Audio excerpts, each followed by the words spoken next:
Hi, it's Jane Heron again. Yesterday we talked about what happens in Vegas stays in Vegas. And one of the things that's great about that little byline, which has drawn millions of people to Sin City, is that there's an emotional attachment to that single one phrase that says what happens in Vegas stays in Vegas. Right there you basically have license to lose yourself in a tangible place where now you have the right to overeat, overdrink, basically drug, sex, rock and roll, baby, and you can have as good of a time as you possibly can because the line of travel is into Sin City.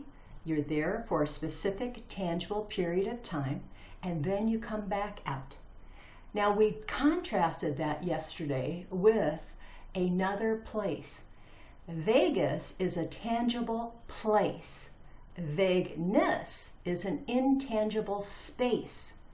And as an intangible space, it is like Vegas because there we do go and we lose ourselves, but not for a finite period of time, many times for years.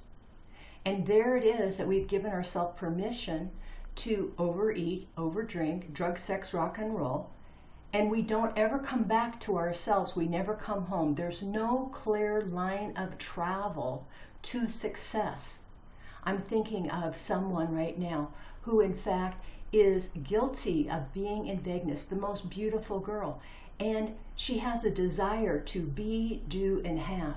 And she goes to one workshop after another, after another, after another, and clearly that someone has convinced her at each one of these workshops that she can be, do, and have, which she can, but what she doesn't want to have to do is to start at the beginning and do each one of the steps that is going to be required so that you can be, do, and have. There are steps A, B, C, D, all the way to Z. And the fact is most people want to forget about where their starting line is. They want to go to the finish line and absolutely be a success immediately, and we both know that just doesn't happen. So there's some things that specifically happen to keep you in vagueness, and there's 5 things. Let's talk about those. Number 1, instead of using the law of attraction, you are using the law of distraction. And the law of distraction means that you're drifting, and you drift from one thing to another with the hopes that you can be, do, and have all the things that you have in your mind, but you don't want to start at the starting point. You want to be able to go to that end point and not have to do those painful steps that are in the middle. So you avoid the pain, and so there's law of distraction. Number 2 is drifting. Number 3 is avoidance. Number 4 is that you major in the minors. You look really busy. Everybody thinks you're very, very busy, but you get nothing done because you're avoiding what it is that you really want. You're in the law of distraction. You are drifting. You are avoiding, and so you're majoring in the minors. You look busy, but nothing gets done, and there is no clear line of travel to your success.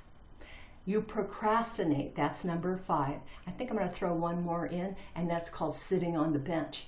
And a sitting on the bench person is a person who's watching the game, but they're not in the game. As a matter of fact, they can often be the most critical because they can see what should be happening. They can be the referee. They can be saying how this person isn't playing the game right. There was an old saying that I used to say to myself. It said, if your palms aren't sweating, you're not in the game. So there's a really good chance that if you're in vagueness, you're not in the game. I can guarantee you, if your palms aren't sweating, you're not in the game. So come back with me tomorrow, and we will be talking about the law of distraction. We will then address the 5 things that keep you in vagueness. I'll see you tomorrow.